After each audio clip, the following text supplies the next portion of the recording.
السلام علیکم ناظرین، آج ہم بات کرنے والے ہیں اردو ڈرامے کے اوپر۔ اردو ڈرامے کا آغاز و ارتقاء کے اوپر، کس طرح اردو ڈرامہ وجود میں آیا اور کہاں کہاں اس نے پہلی آنکھ کھولی۔ چلو پھر بنا دیری کیے ویڈیو شروع کرتے ہیں۔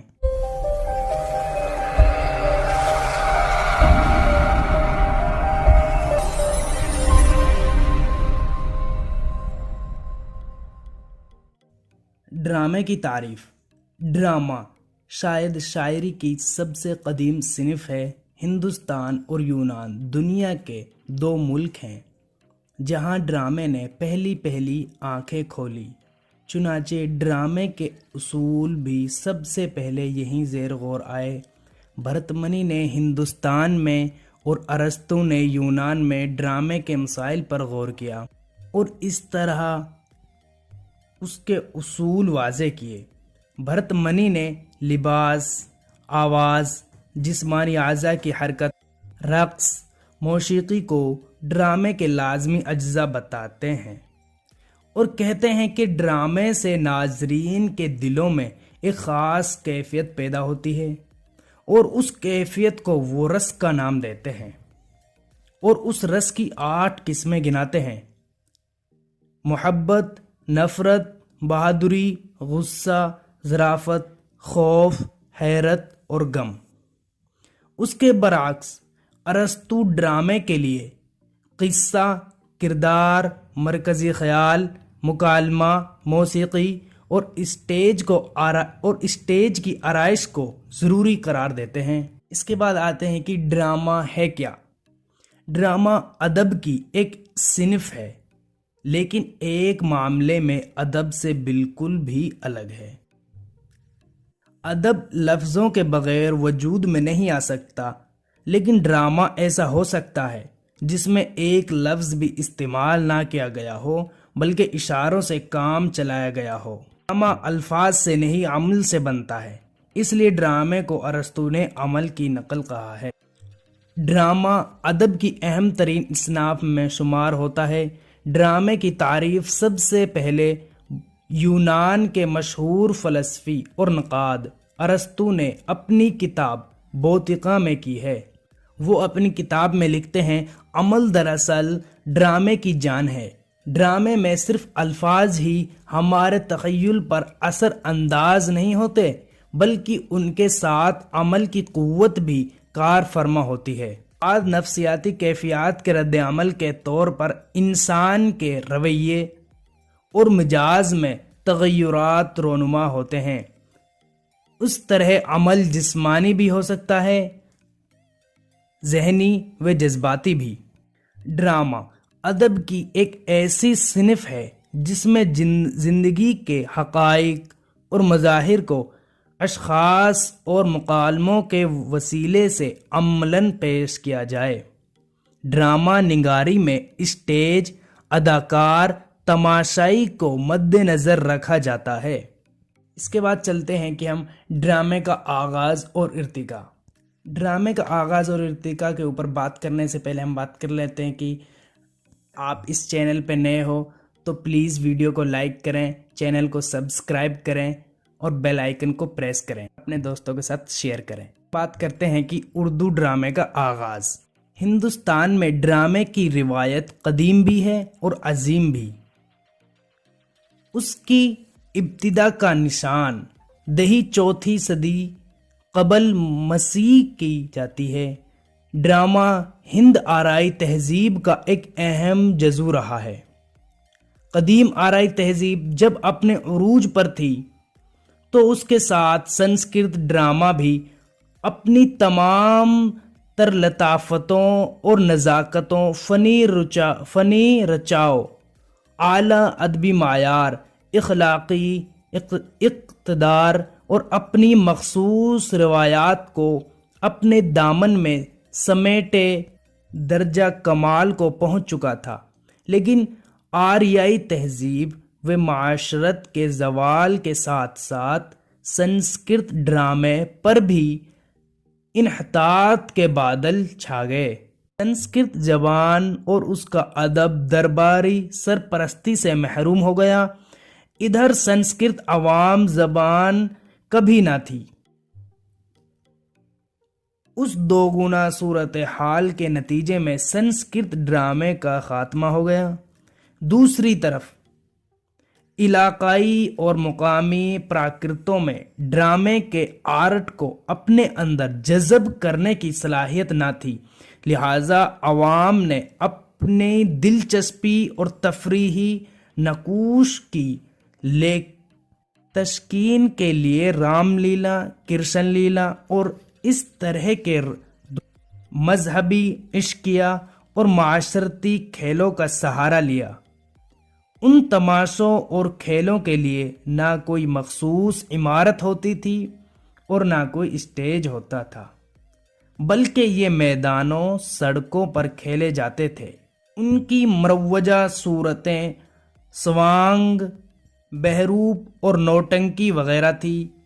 ان میں نہ تو فن اصولوں کو ملحوظ رکھا جاتا تھا اور نہ دیکھنے والوں کے نزدیک تفریح طبع کے علاوہ کوئی اہمیت تھی۔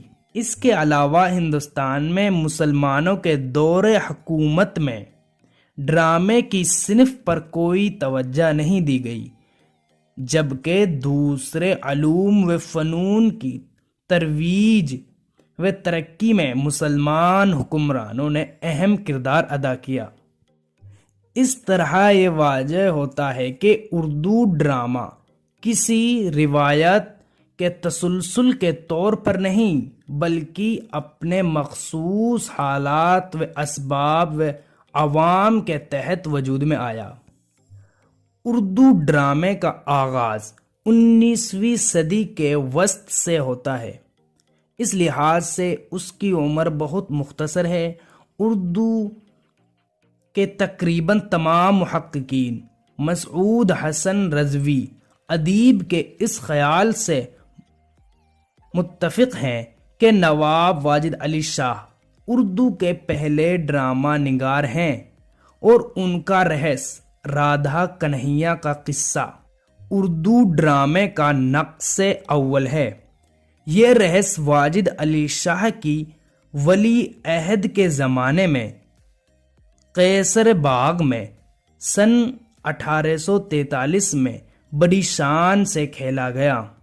واجد علی شاہ شاعر ہونے کے ساتھ ساتھ فن موسیقی، رقص و سرور اور آرٹ کے بڑے دلدادہ اور مداح تھے۔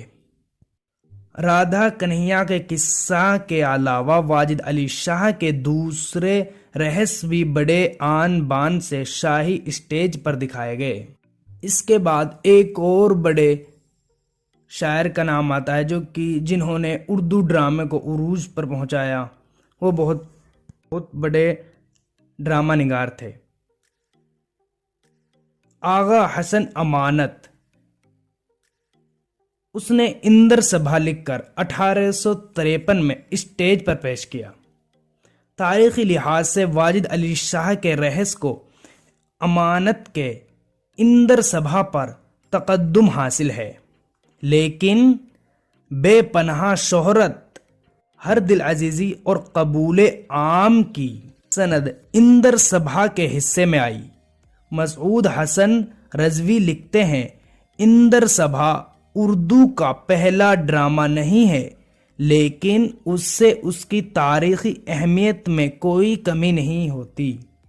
وہ اردو کا پہلا ڈرامہ ہے جو عوام اسٹیج کے لیے لکھا اور کھیلا گیا۔ اردو ڈرامہ پارسی ارباب ذوق کی سرپرستی میں پروان چڑھا۔ انہوں نے اردو ڈرامے کی قابل قدر خدمات انجام دی۔ ڈرامے کے فن سے دلچسپی اور مابی منفعت کے پیش نظر پارسیوں نے بڑی بڑی تھیٹریل کمپنیاں قائم کی، جن کے اپنے ڈرامہ نگار، ڈائریکٹر اور کام کرنے والے ہوتے تھے۔ زیادہ تر ڈراموں کا موضوع وفاداری، سچائی اور شرافت ہوتا تھا،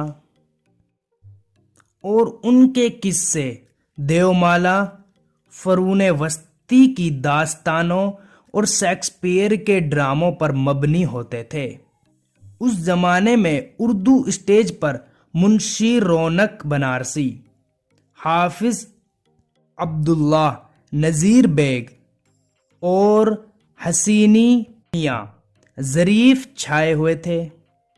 منشی رونق بنارسی پارسی وکٹوریہ تھیٹرل کمپنی کے خاص ڈرامہ نگار تھے۔ اس کے بعد جو 20ویں صدی میں جو سب سے بڑا نام ابھر کر آتا ہے وہ ہے طالب بنارسی۔ طالب بنارسی نے اپنے ڈراموں میں نظم سے زیادہ نثر کا استعمال کیا۔ طالب وہ پہلے ڈرامہ نگار ہیں جنہوں نے ہندی میں گیت نہ لکھ کر اردو میں لکھ کر اور یہ ثابت کر دیا کہ آسان اردو میں بھی گیت لکھے جا سکتے ہیں۔ ان کے ڈراموں میں نگاہ غفلت، گوپی چند، ہریش چند اور لیلا نہار مشہور ہیں۔ اس کے بعد جو نام آتا ہے وہ بیتاب نے اردو ہندی دونوں زبانوں میں ڈرامے لکھ کر اپنی صلاحیت کے جوہر دکھائے۔ جو ایک اور بڑا نام آتا ہے وہ آغا حشر کاشمیری، یہ اردو کے بہت بڑے ڈرامہ نگار ہیں۔ انہوں نے اپنے تخلیقی شعور اور جدت پسند طبیعت کی بدولت اپنے دور کی ڈرامہ نگاروں کی پامال روز سے بلند ہو کر فنی ارتقاء کی اعلیٰ کاریگری کے نمونے پیش کیے اور یہ ثابت کر دیا کہ وہ ایک مخصوص دور کی نمائندگی کرتے ہوئے بھی اپنے پیش رووں اور ہم عصروں میں سب سے زیادہ ممتاز ہیں۔